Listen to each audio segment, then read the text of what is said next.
Thank you so much.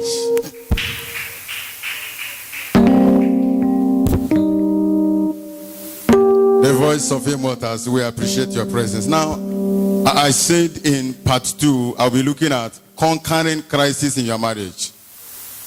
I think this is where many of us are interested in. Hallelujah. The heat is on. And there must be ventilation. And the Lord will provide it in Jesus' name. Hallelujah. Praise God. Now, I'm going to just touch areas where we can touch under time. And then allow you to ask questions. And you know, people are joining us. I'm seeing people joining. They are going to send their own question from online. So please write your questions down. Some of the questions are too sensitive that you dare not mention your name. So write the question. Don't worry about name. Just ask me the question, no name. Praise God. So that we can flow together. Praise God.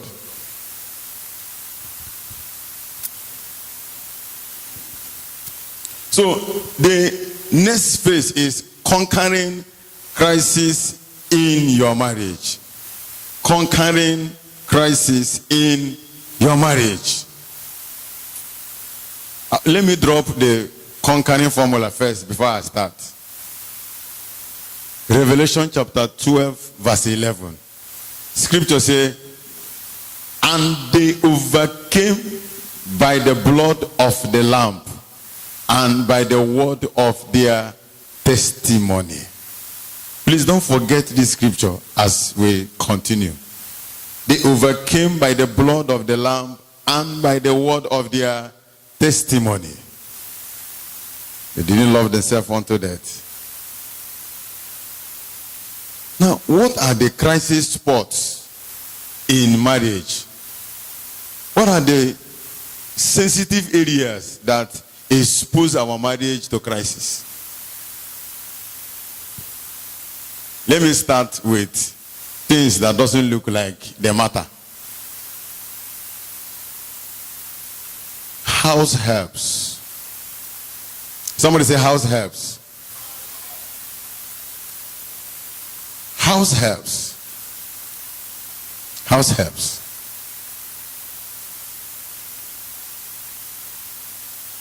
The wife of Abraham was Sarah.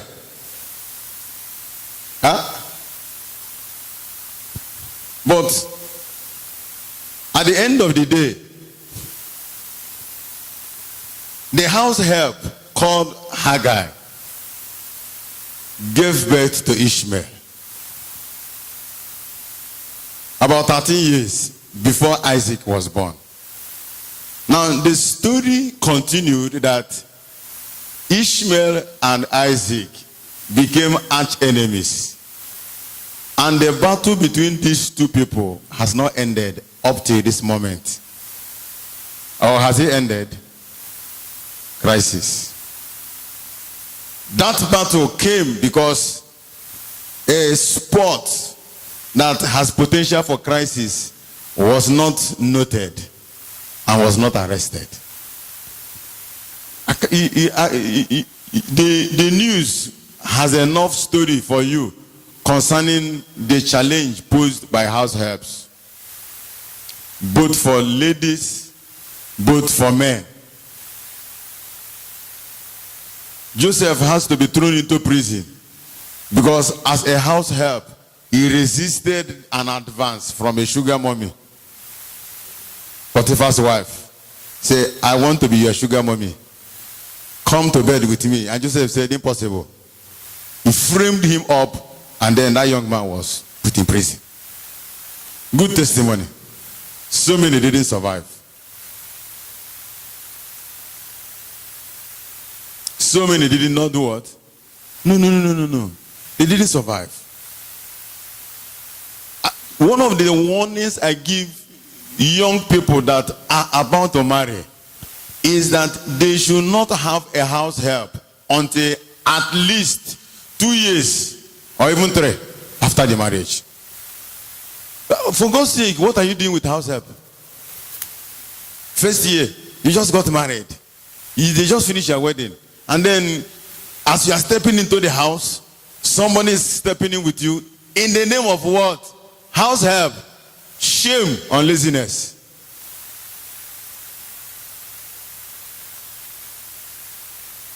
The third person into that marriage is a crisis spot. Whether the person is your mother, your father, your brother, your sister, your house help, whatever name, your pet name you like, call the person. Now, the Bible says the two were naked and they were not ashamed. It didn't say 3. 2, not 3. The moment the third person enter that house, the house is naked to the world. Anything that happened there must go out. If there is no food in the house, it must go out. If there is excess food in the house, somebody will say, is that how they are throwing away food? Everything that happens must go out. That means the family is naked.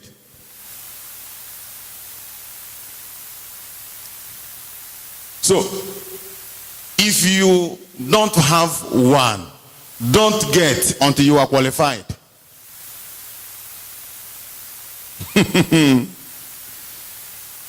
Another trouble spot, crisis spot, is in-laws. Some in-laws are positive, some are negative. Be sensitive and careful when they are around, especially the ones that are negative. You know why? Your mother is still looking at you as that little girl she used to throw up in the church when you were 1 year old. Hey, he will throw you up. Now that you are 25, the woman don't know the difference between when you are 2 and now that you are 25. She still feels like throwing you up and watching over you. So if your husband cough, you say, hey, did he cough? If you are not careful, that type of attention can destroy your marriage. Bible says, so shall a man leave his father and mother and then stick to his wife.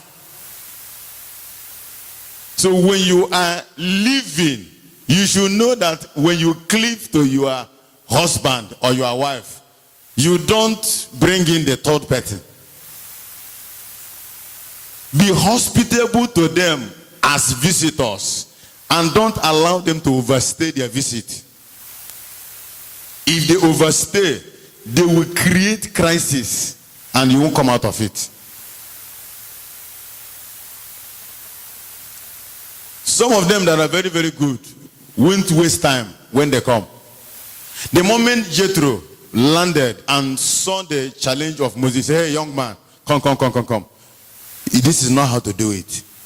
Do it this way, do it this way, do it this way, do it this way, and then you will succeed. God bless you. The man is gone. Those who want to bring you into crisis will relax there to do summer holidays. 2 months, they are still there. 6 months, they are still there. Hey, God have mercy. God have mercy. Laban was an in-law to Jacob. Was it easy for Jacob? When the guy began to prosper, envy started. Why did the envy come? It's because they were staying together. The man knew that this was a boy that entered his house like a stranded nomad. And this boy have served him for 20 years. And then suddenly started his own business right in his house, living in his house, marrying his 2 daughters. And then before his eyes, the guy began to prosper and they overtook him in prosperity. He became jealous. If they were living far away, he wouldn't be jealous because he wouldn't know what is going on.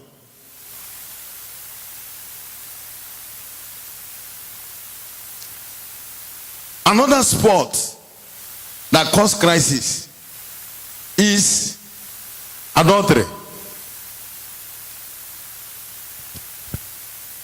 What did I call it? Adultery is there. Now, why many people are usually taken by surprise is because nobody takes time to look for the origin, the source of the problem. We only look at the act and take our judgment from there. Huh? A lady met me one day and said, "Hey, pray for me, pray for me." She was shaking. I said, "What is the matter?" You see, I just received a phone call that my husband is in the village doing traditional marriage to marry another wife. I said, "When did they travel?" He said, "He traveled yesterday." "From where?" "From the same house with her. The man left yesterday to the village, and then today he's doing traditional marriage with another woman." I told her, "It's your fault."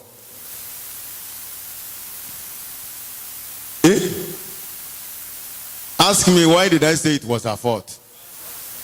The tendency for polygamy was manifesting in that young man when he was telling her, "I love you, I want to marry you."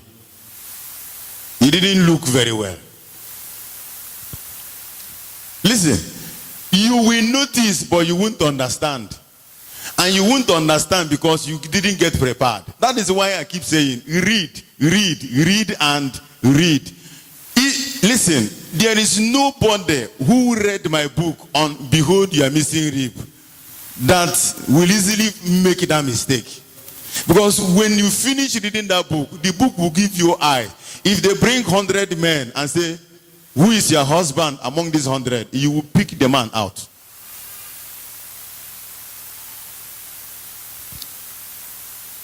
One of the things I wrote in that book is that you must find out the family story of whosoever you want to fall in love with.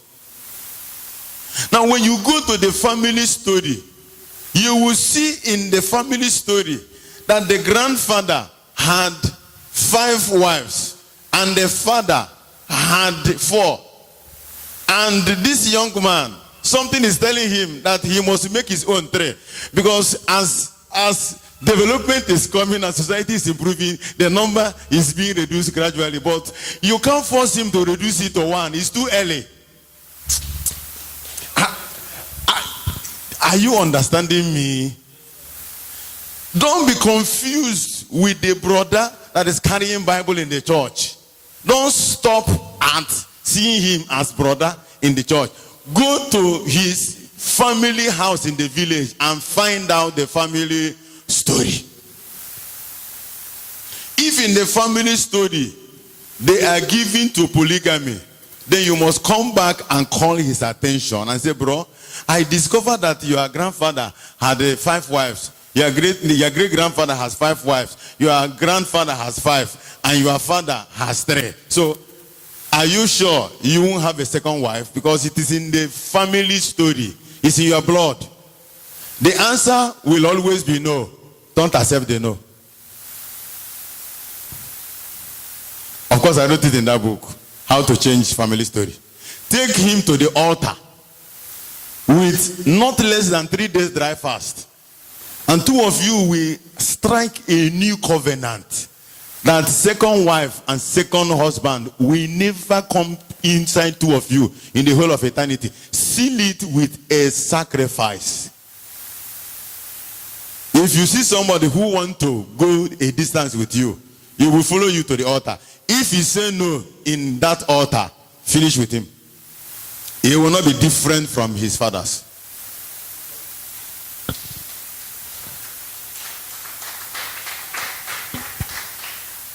If you stay there and fall in love, I say the brother is the chorus leader in the choir. He's the trumpeter. He's the youth president. Those things will not survive crisis. What will survive crisis is truth. Discovered from the root and then treated with the all-conquering power in the blood in an altar of sacrifice. If you leave it and be doing another thing, you're on your own. The Bible says David was a man after God's heart. And with that testimony, he still fell into adultery with Bathsheba. Then when the firstborn son, Adonijah, discovered that the life of David was going through shaking because of that mistake, the guy said, this man is already old. I think I should be the next king. He prepared himself to take over. And then he was stopped.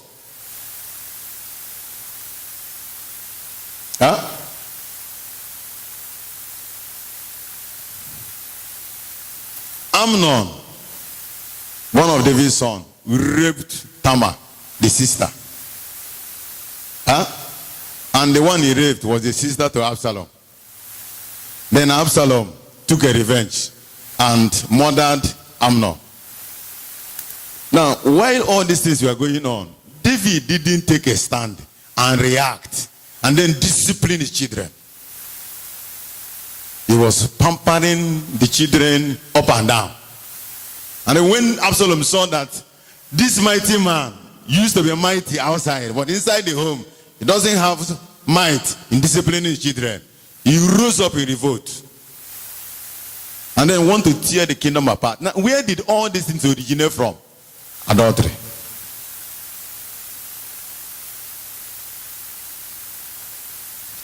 In the battle with David and Absalom, you know that the kingdom divided. Ahithophel, that is David's right-hand man. The Bible says that the counsel of Ahithophel is like the voice of an angel. And it doesn't fail. In that battle, Ahithophel decamped from David and switched over to Absalom. Have you ever asked yourself, why did the man disappoint? Why did the man change suddenly? He was looking for revenge. Bathsheba is a granddaughter of Ahithophel.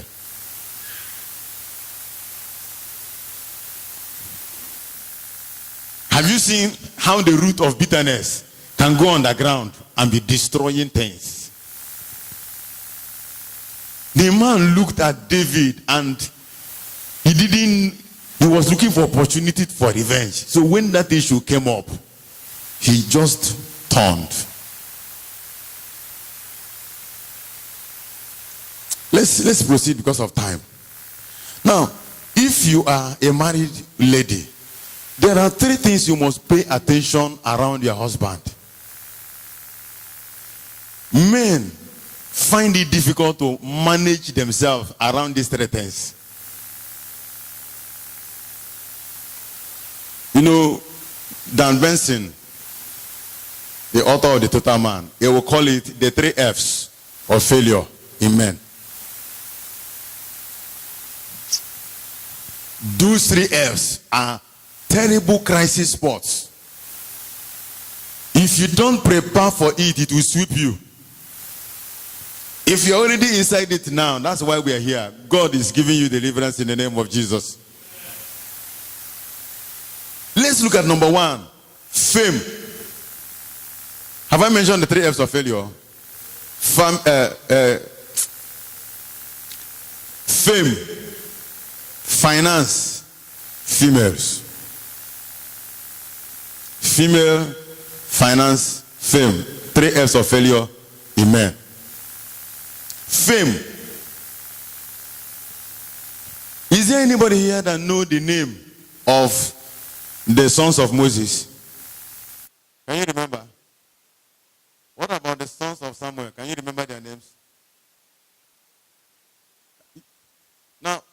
have you seen that you are doing guesswork? Eh?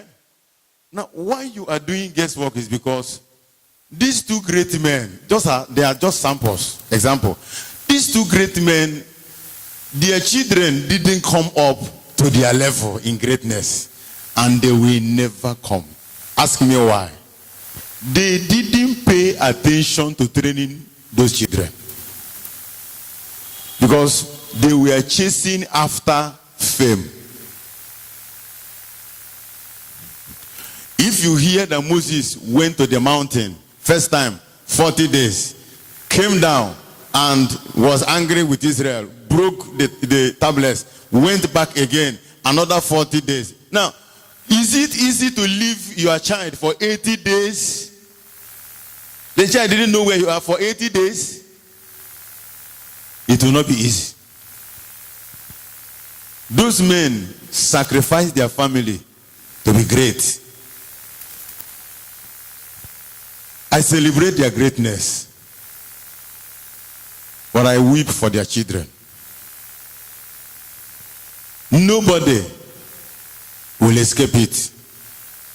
The altar of marriage and the altar of fame are enemies. I said the altar of marriage and the altar of fame are what? They are enemies.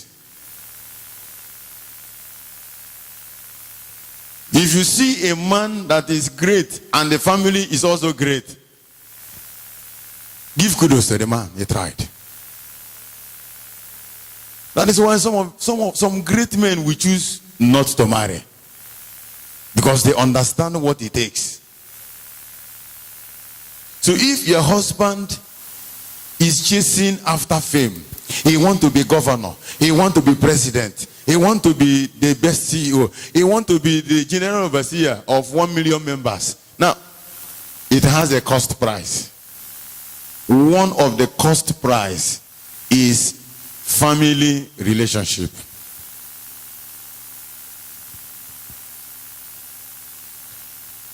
Anytime you hear that a man left his wife and fell for another woman, one of the things that cause it is chasing after fame.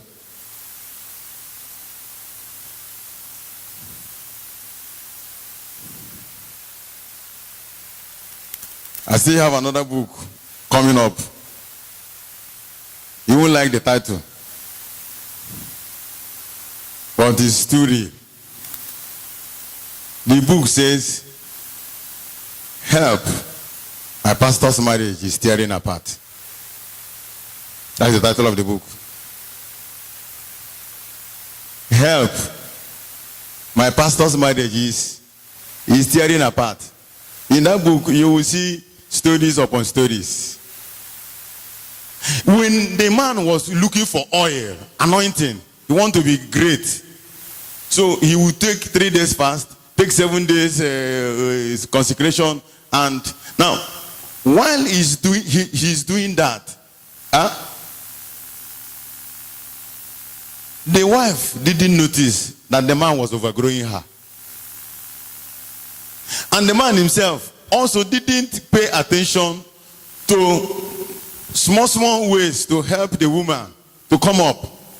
Worst of all, when he has come down from the mountain and is so loaded with anointing, after ministration, the last part of the oil, they call it the bottom pot, that is supposed to share with the wife and the children, he will give it to a personal assistant in the office who is a lady. It's a trouble spot. It's a crisis spot in marriage. Where a man's treasure is, there will his heart be. So whoever that is collecting the last part of your anointing, what you are giving to the person is your life, and that is an expensive life. When the quantity and quality of that life increase, the life in the lady, deep calls unto deep. Your life inside the lady will start magneting the lady towards you, spiritually, emotionally, physically, and otherwise. In moments of weakness. There could be holding hands in the office, and there could be pecking. What did I call it? Holding hand and what?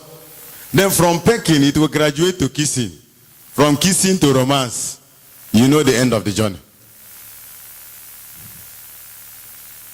So, don't overlook it. Don't say, I trust my husband. When he come back,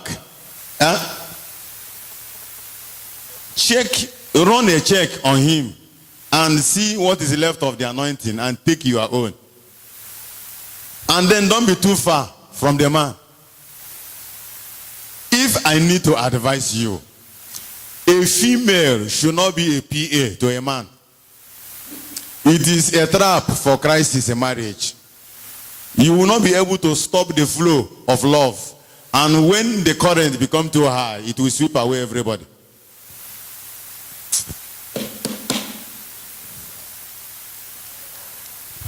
Finance. The Bible says, he picked them from the howling wilderness. Deuteronomy 32. And then he carried them like the eagle. The mother eagle will carry the eaglet.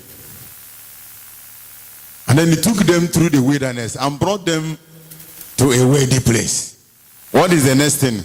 He said, when Jeshurun was well fed, he became very fat. And then he kicked out of fatness. And then from kicking, he became proud against his God. His wealth became a strong city. And then he abandoned his God. You know the next thing? He came down.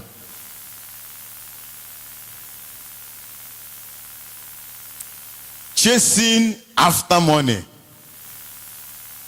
can cost you your family. And I used to tell people, I say, it is the will of God for us to prosper. He said, I wish above all things that you prosper and be in health, even as your soul.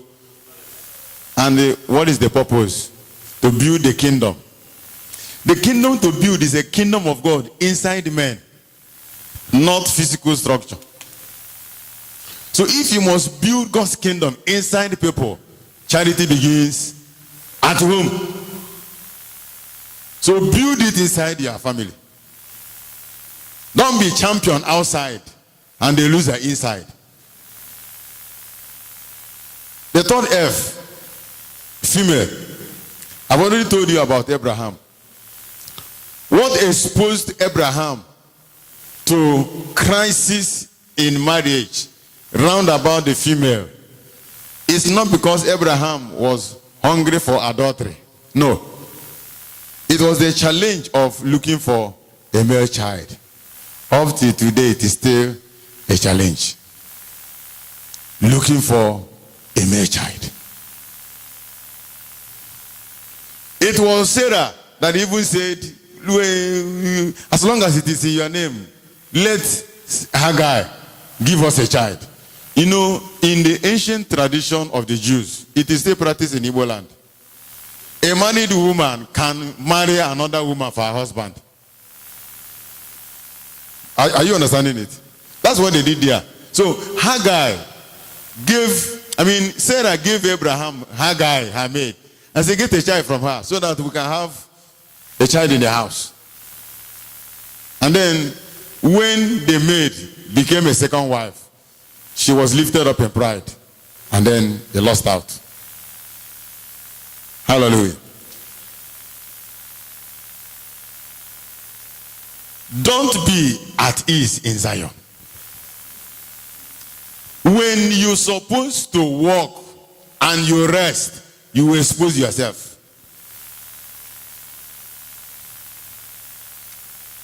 The Bible says, as the year expired, at the time kings go to battle.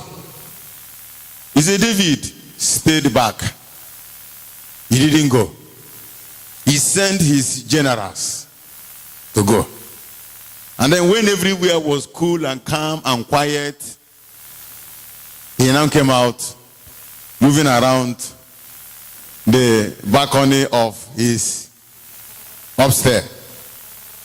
And then from there, he sighted a woman that was bathing. Hear me. Be careful what you desire, because you will get it. The Bible says, let no man say when he's tempted that he's tempted of God. That God cannot be tempted. Neither does he tempt anybody. So everybody is tempted when he's drawn away by his own lust. And then when lust is fulfilled, it will give birth to sin, and then sin will lead to death.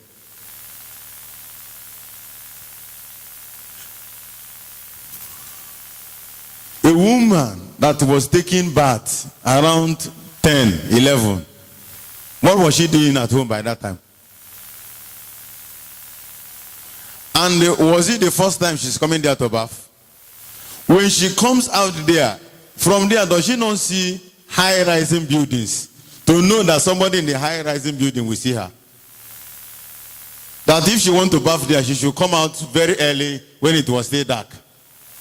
So what was inside Bathsheba was also inside David. There's a magnet.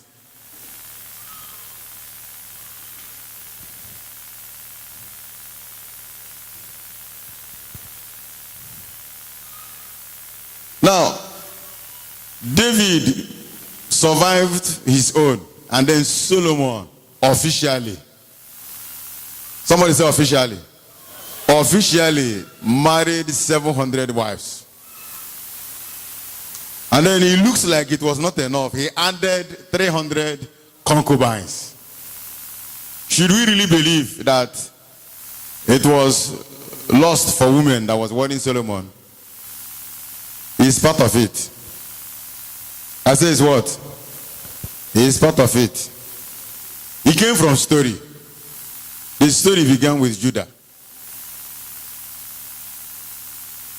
For the sake of Judah, God waited for 10 generations to raise a king in Israel.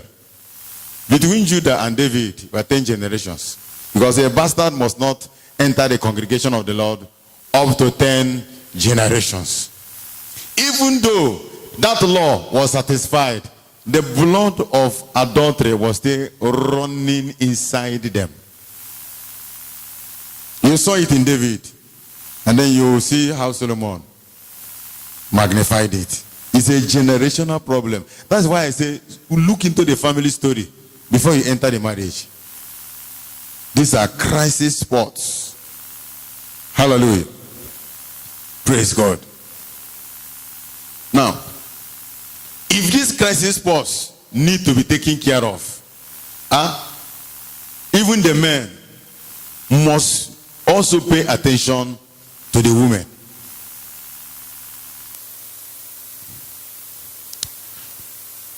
This one I call it the 3 T's of success. Amen. T number 1, time. A man that doesn't give time to his wife will have crisis. If he doesn't have it now, he will have it tomorrow.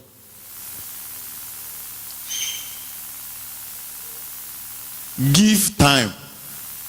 When you go out very early, come back very late. And tomorrow you go out again, come back late. If it endures, it will leave a gap in communication. When there is a gap in communication, crisis will develop from there. We will start assuming ourselves. We start imagining about what is going on in the other person's heart. Excuse me, I don't want to worry about what is in your heart. So speak it out. And then if you want it to be spoken out, create room for it. Create opportunity. Talk to your wife. Hear me, men. Now, one of the things about women is that they are very good in telling stories and hearing stories. So that time you went out, so many things happened in your absence, and she took note of them. So when you came back, one of the things she wants to do is to sit on your laps and tell you all the stories. Hear me, many of those stories will be meaningless and useless to you. But if you want to have peace in your home, try and listen to it. Even though you didn't hear all, just be there for her.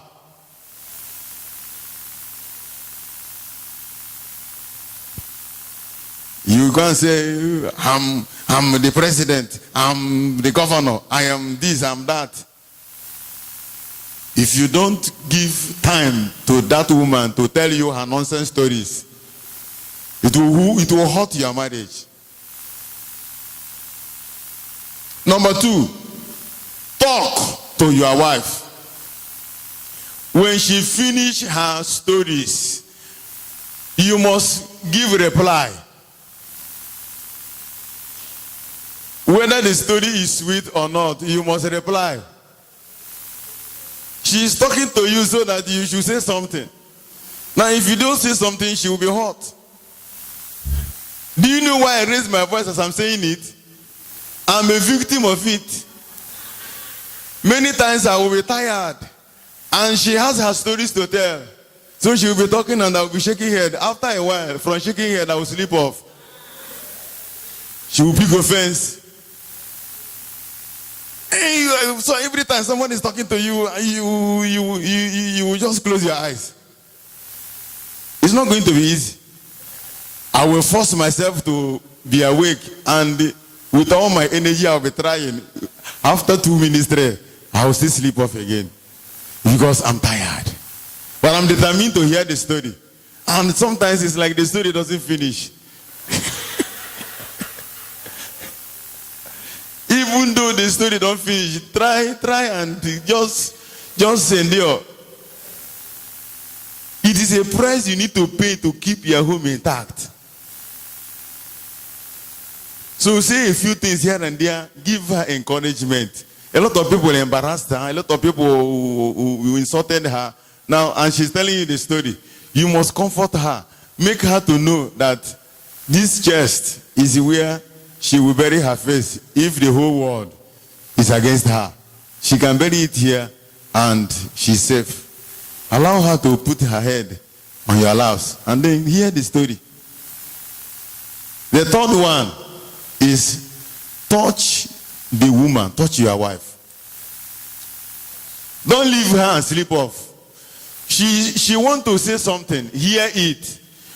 After saying it, talk to her. Now, while she's trying to tell you story and hear your reply, the tendency is that she will lean on you, whether on your chest, on your laps, or sit by the side and all that. She is close to say to you, just touch me anywhere you like, as your one and only. Now, that touch, it reassures her that there is somebody in the whole wide world who is ready to take her burden.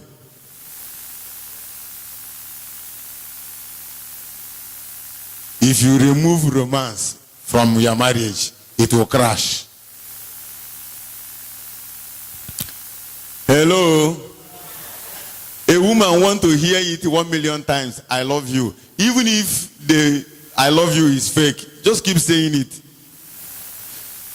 Their ear is meant, you see, the ear of a woman is designed in a way that they eat word like food. That's why they're easily deceived. Now, if she's already with you forever, don't make her feel that she didn't marry the will of God. You just keep saying it. It's one of the most difficult things for me to say is, I love you. And I have a wound because of it.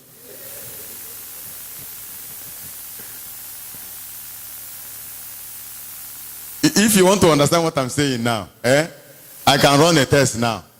I will just tell you now, if you're a man now, take your phone and send the text to your wife. Say to her, I love you. And then wait for 5 minutes.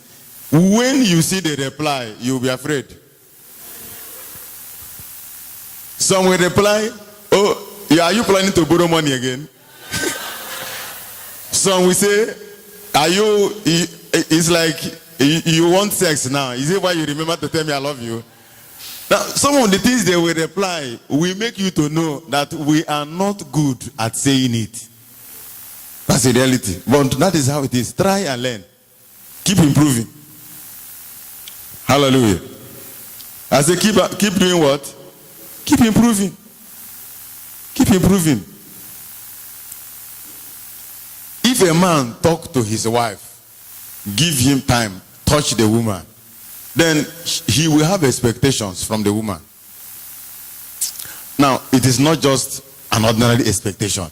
This is the will of God for you. The Bible says, husband, love. So, do you love somebody and you won't share time with the person? Do you love somebody and you cannot talk to the person in fellowship? Evidence of love is time, talk, and touch. Now, a woman was commanded to submit to the husband. He didn't say love. So, don't ask a woman, do you love me? It's a stupid question. If a man is asking a woman, do you love me? The man deserves a slap from the woman. Because he's ignorant. God didn't command a woman to love.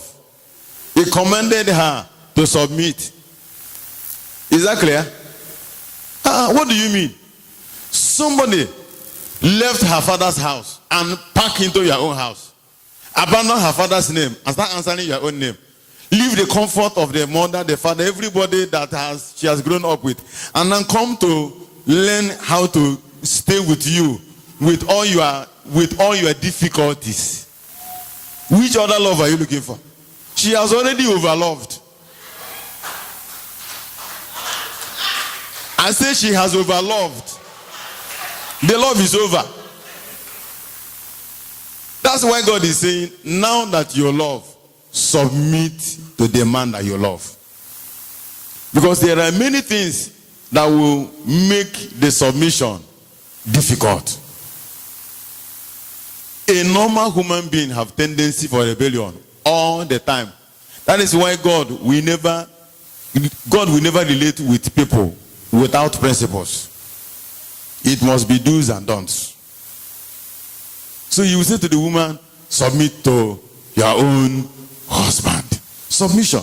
Now, many women suffer in marriage. They go through crisis because they don't understand the meaning of submission.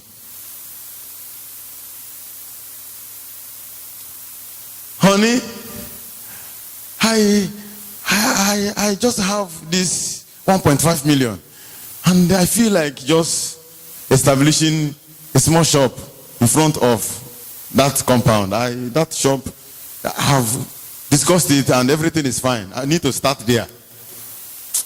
And the man look at the shop, look at you, look at everything, and say, no, I don't want you to do that business. Now, it is possible that the business is the will of God for you. You prayed and God spoke to you about it, and then even the money came by divine supply. And the man said, no. Now, at that point, the man said, no, you must stop. Submission means accepting what the man said, even though it is against your will. Submission is higher than obedience. You obey when you feel like. You submit even against your will.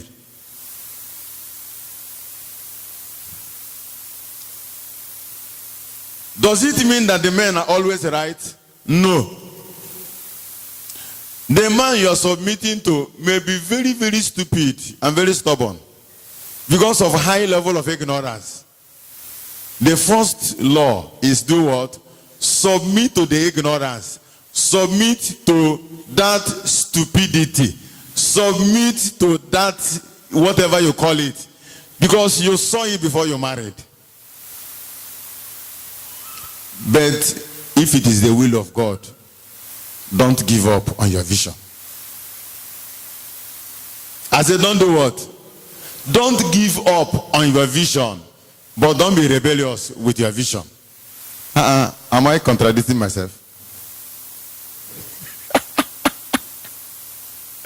That brings us to the second S. Supplication. Supplication. Another word for supplication is prayer, intercession. You know that this is the will of God, and you know that God wants it for you, but the man is saying no. Don't trouble the man. Don't say you won't cook food again. Don't deny him sex. Don't make the house difficult because the man is saying no to your vision.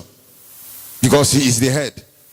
What you will do is leave the man alone with the decision and go back to the head of the man. The Bible said that the head of every woman is the man, and the head of every man is God.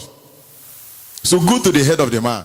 Go to God in prayer and say, Baba, you know the story of this business. You know how you provided the money. You know how you provided the shop. You know how everything has happened. Your son is saying no to it. And you know I can't fight. Fight for me. If you prevail in that prayer, you will see me there. One day, the man will just wake up one morning and say, honey, what about that shop you were talked about the other time? Have you given up on it? He said, no, I'm waiting upon you now. He said, okay, you can just go ahead. How much do you even have? He said, 1.5 million. I will add 500 to you, so go ahead. That is how to achieve it. When your submission is not appreciated by the man, don't fight. Turn it into prayer, supplication. And the third S there is what we call satiation. Okay, let's use a better language, satisfaction. Always make sure that you satisfy your husband. Find out what is bothering him and help him to be satisfied. Any man that is great and any man that wants to be great must wear a crown of thorns. If there is no cross, there will be no crown. So that man that is going through thorns and thistles to produce a crown on his head is a troubled man. So whenever he finds time to come home, the first thing you should give to the man is peace. Is what? Peace. Give the man peace. Whatever it will take you to give the man peace, do it. Give him the food that can make him come home. Whatever the domestic challenges around him, find it out and help him out. Sometimes your ideas can make all the difference. Bring the ideas to the table. Some of those ideas, when you bring it, the man will kick it. If the man kick the idea, don't cry. Be patient. Go back and pray. Say, God, I know that this idea is from you, but the man is, you know the formula. Pray until he will call back and take the idea. Give him food. Satisfy your husband sexually. Some women, when they hear sex, their brain will travel. Under marriage, it is the perfect will of God. Communicate effectively with your husband and find out the best way. Avoiding it is not a solution. If you avoid it, another woman give it to him outside, you will lose the man. Hallelujah. Praise God. So at this point, I want to pause so that we can take some very sensitive questions. Hallelujah. Praise God. So the questions that are coming online, please write them out and send to me quickly. Let's treat all of them together because we are about rounding up. Now, while we wait for the questions, I want to take some very good examples and show us that crisis in the home is not a stranger, but the grace of God will help us to go through it. The day God said to Abraham, Please write your question. I'm waiting for your questions. The day God said to Abraham, leave your country, leave your state, leave your family, leave your father's house, and go to where I will show you. Abraham was already married. And Sarah has become used to a lifestyle of awe of the Chaldees. But Abraham had to move. Are you saying that that movement did not destabilize the woman? Do you know the type of businesses that Sarah was running in the place?